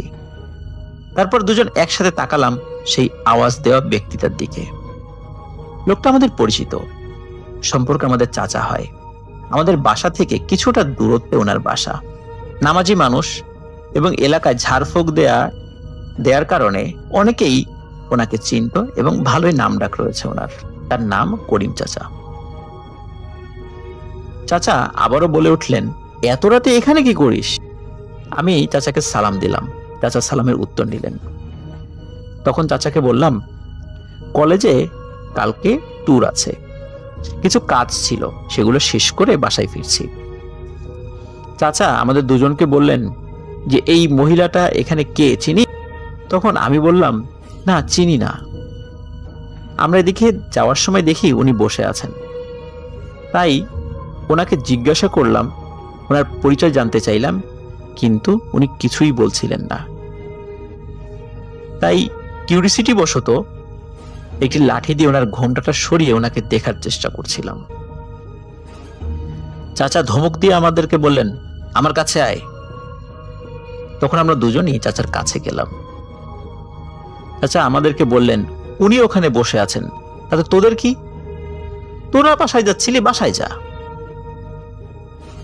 আমি বললাম, আসলে এত রাতে একা একজন বৃদ্ধা মহিলা বসে আছেন, কোনো বিপদে পড়লো কিনা, তাই আসলে দেখার চেষ্টা করছিলাম। চাচা রাগ করে আমাদেরকে বললেন, চল আমার সাথে চল, আর যতই শব্দ আসুক পেছন থেকে, ভুল করেও পেছন ফিরে তাকাবি না। আমরা চাচার সাথে যাবার সময় আবারও মহিলাটির দিকে তাকালাম। একই রকম ভাবে মহিলাটি কোনো নড়াচড়াও করছিল না, একদম নির্বিকার। আমরা কিছু বলতে যাব, তখন আবারও চাচা ধমক দিয়ে আমাদেরকে বললেন, হাঁটতে শুরু কর তাড়াতাড়ি।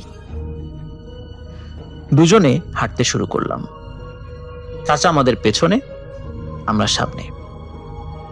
হাঁটা না বলে এক প্রকার দৌড়াতেই শুরু করলাম বলা চলে। হাঁটতে হাঁটতে শুনতে পাচ্ছিলাম পেছন থেকে অদ্ভুত কিছু শব্দ ভেসে আসছিল। মনে হচ্ছিল যদি কাউকে জীবিত অবস্থায় পুড়িয়ে ফেলা হয় সে যে কষ্টটা পাবে, ওই রকম একটা আর্তনাদ। তারপর মনে হলো আগুন জ্বলছে পেছন, চারদিকে হঠাৎ আলোকিত হয়ে গেছে, আর শত শত মানুষ একসাথে মারামারি বা ধস্তাধস্তি করলে যে শব্দটা হবে, ওই রকম শব্দ হচ্ছিল পেছন থেকে। বিকট আর্তনাদ করে গোঙারের মতো ফোঁস ফোঁস শব্দ করছিল কিছু, আর সেই শব্দ মনে হচ্ছিল ঠিক আমাদের ঘাড়ের কাছে হচ্ছিল।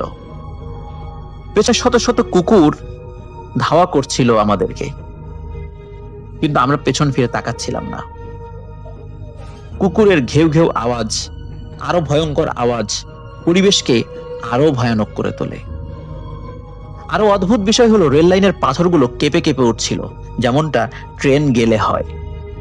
এক পর্যায়ে দৌড়াতে দৌড়াতে আমাদের এলাকার রাস্তার সামনে চলে আসলাম। প্রথমত ভয়ে, দ্বিতীয়ত দৌড়ে আসার কারণে দুজনেই বসে পড়লাম একসাথে। তারপর একে অপরের দিকে তাকালাম। কি হলো আমাদের সাথে? আর কেই বা ছিলেন উনি? মহিলা। হঠাৎই মনে হলো চাচার কথা। চাচা কোথায় গেলেন? উনি মুরব্বী মানুষ, হয়তোবা আমাদের সাথে হেঁটে পারেননি, তাই হয়তোবা পেছনে উনি পড়ে গিয়েছেন। কিন্তু এত পেছনে কি পড়ার কথা? উনি কোথায় গেলেন? অনেক সাহস করেই দুজন তখন পেছনে তাকালাম, যদিও বা পেছনে তাকানো নিষেধ ছিল। পেছনে যতদূর চোখ যায় কাউকে দেখা যাচ্ছে না, চাঁদের আলোতে মোটামুটি অনেক দূর দেখা যাচ্ছিল। চাচাকে নিয়ে আমরা টেনশনে পড়ে গেলাম। কিছুদূর এগিয়ে গিয়ে যে দেখবো সে সাহসটা দুজনের কারোরই ছিল না সেই সময়ে। এসব ভাবতে ভাবতেই হঠাৎ আমাদের সামনে ব্রিজের ওই পাশে আগুন জ্বলে উঠল। লম্বা একটা খেজুর গাছে দাউ দাউ করে আগুন জ্বলছে। বট গাছটি ছিল আমাদের পেছনে, মানে পশ্চিম দিকে, আর আগুনটা জ্বলছিল আমাদের পূর্ব দিকে প্রায় 1/2 কিলোমিটার দূরত্বে ব্রিজের ওখানটায়। এটা দেখে ভয়ে আমরা আবারও একসাথে দৌড় দিই। এক দৌড়ে আমাদের এলাকায় ঢুকে যাই। পরে বাসার সামনে আসলে আমার বন্ধুটা আমাকে বলে, আমার খুব ভয় করছে, আমাকে এগিয়ে দিয়ে আয়, একা একা বাসায় যেতে পারবো না। আমার বাসা থেকে কয়েকটা বাসা পার হয়েই একটা মোড় আছে, সেই মোড়টা ঘুরলেই ওর বাসা। কি আর করা, ওকে বাসায় রেখে এসে আমি আমার বাসায় ঢুকে যাই। বাসায় কাউকে কিছু বলতে নিষেধ করি আমার বন্ধুটাকে। বাসায় ঢুকে মোবাইলে দেখলাম রাত প্রায় 3টা বাজে। আমি কোনো রকমে ফ্রেশ হয়ে শুয়ে পড়লাম, কারণ সকাল 7টায় আমাদের বাস।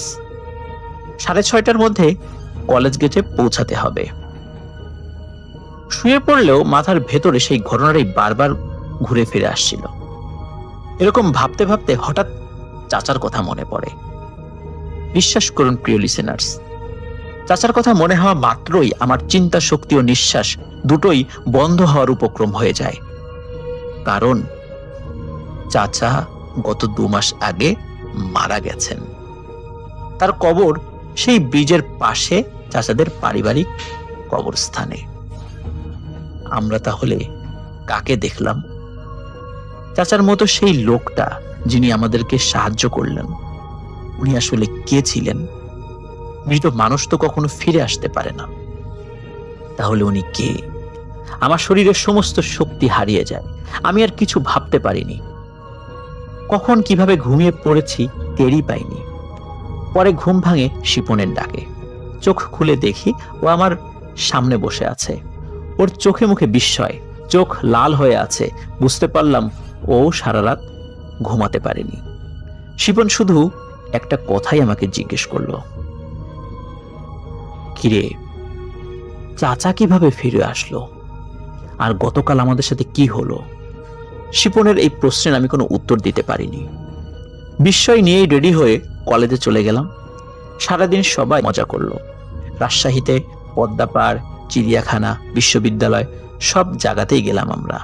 সবাই আনন্দ করলেও আমি আর শিপন কোনোভাবেই গত রাতের ঘটনা ভুলতে পারছিলাম না, আবার কাউকে কিছু বলতেও পারছিলাম না। আমরা দুজন বসে শুধু সেই বিষয়টি নিয়েই আলোচনা করছিলাম। রাতে যখন বাসায় ফিরলাম তখন রাত 12টা বাজে। তখনও সেই একই রাস্তা দিয়ে আসলাম, কিন্তু সেদিন আর কিছুই দেখতে পেলাম না। পরের দিন ঘুম থেকে উঠতে উঠতে জোহর ওয়াক্ত হয়ে গেল। যেহেতু আগের রাতে ভালো ঘুম হয়নি আর সারাদিন তো বিশ্রাম নেওয়ারও সুযোগ হয়নি, খুব ক্লান্ত ছিলাম, এই জন্য ঘুমটা একটু বেশি হয়ে গিয়েছিল। গোসল করে নামাজে গেলাম। নামাজ শেষে ইমাম সাহেবকে সব ঘটনা খুলে বললাম। তখন ইমাম সাহেব বললেন, তোমরা দুজন খুব বড় ধরনের একটা বিপদে পড়েছিলে। খুব খারাপ কিছু হতেও তোমাদের সাথে, কিন্তু কোনো একটা ভালো কাজের ওসিলায় তোমরা আল্লাহর অশেষ রহমতে বেঁচে ফিরেছ। সেই ভালো জিন আমাদের করিম চাচার রূপে এসে তোমাদেরকে বাঁচিয়েছেন। 2 রাকাত নফল নামাজ পড়ে আল্লাহর শুকরিয়া আদায় করো। এটি ছিল আমার ঘটনা। যদি ভালো লাগে পড়ে শোনাবেন। ঘটনাটি কতটা ভয়ের জানি না, তবে সেদিনের পর থেকে চাচার মুখটা মাঝে মাঝেই চোখের সামনে ভেসে ওঠে। আর লাল লাল রক্ত মাখা চোখগুলো আর চুলগুলো, এগুলো আমি কিছুতেই ভুলতে পারছিলাম না। ঠিকভাবে গুছিয়ে লিখতে পারলাম না, তার জন্য ক্ষমা প্রার্থী।